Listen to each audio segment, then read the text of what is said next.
বলছেন, আসসালামু আলাইকুম শেখ। ওয়ালাইকুম আসসালাম রাহমাতুল্লাহ। পরিবারের মা বোন কেউ কোরআন সুন্নাহ পুরোপুরি মানে না। আল্লাহ হিদায়াত দান করো। দোয়া করতে থাকেন, চেষ্টা করতে থাকেন, দোয়া এবং দাওয়াত, দিনের দাওয়াত দিতে থাকেন এবং আল্লাহর কাছে দোয়া করতে থাকেন। ছেলে বৌমা মিলে তাদেরকে বারবার কোরআন ও সহিহ হাদিস মোতাবেক আমল করার কথা বলা হলে তারা রিঅ্যাক্ট করে। তা তো করবেই, তাদেরকে কষ্ট লাগবে, স্বাভাবিক। যারা ঈমানদার নয়, যারা দিন থেকে দূরে, ভালো কথা বললে কষ্ট লাগবে।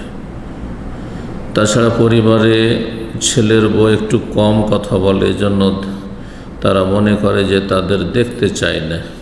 কম কেন কথা বলবেন? প্রয়োজনে কথা বলবেন, একবার অতিরিক্ত কথা বলবেন না, যাতে ভুল হওয়ার সম্ভাবনা বেশি থাকে। আর একেবারে চুপ থাকবেন না, কারণ বেশি নীরব থাকলে মানুষে বিভিন্ন রকম সন্দেহ করবে। জি, যেমনটা বলেছেন, অহংকারী ভাববে অথবা ঘৃণা করেন ভাববে। তো এমন কেন সুযোগ দেবেন? মা সন্দেহ করে এবং ছেলের বাড়ি থাকতে চায় না, বৌমার সাথে অশান্তি করে। আল্লাহ সকলকে হেদায়েত দান করুন। এই ক্ষেত্রে ছেলের বউকে কি ছেলের মা বোনের মন রক্ষা করে চলতে হবে?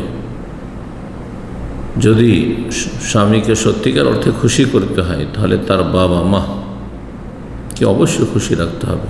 এমন কোনো ছেলে মেয়ে ইমানদার আল্লাহ ভীরু হতে পারেন না যে নিজে সুখে থাকবে বাপ মাকে ছাড়া। তবে মানুষকে পুরোপুরি রাজি করা সম্ভব নয়। আল্লাহকে রাজি করা সহজ, কিন্তু মানুষকে পুরোপুরি সন্তুষ্ট করা সম্ভব নয়। ফাসাদ্দিদু ওয়াকারিবু, নবী সাল্লাল্লাহু আলাইহি ওয়াসাল্লাম হাদিস। যথাসাধ্য চেষ্টা করে যাবেন, মধ্যম পন্থা অবলম্বন করবেন, বাড়াবাড়ি ছাড়াছাড়ি নয়, কারো মানহানি করবেন না, ছোট করবেন না। আর অতিরিক্ত বোঝা চাপালে যতটা পারবেন করবেন, একটু চুপ থাকার চেষ্টা করবেন, অতি উত্তর করবেন না। শাশুড়ি মার সাথে বা শ্বশুর বাড়ির লোকদের সাথে তর্ক করলে ঝামেলা বেশি বাড়বে। সুতরাং এগুলো থেকে বেঁচে থাকতে হবে। আল্লাহ তৌফিক দান করে।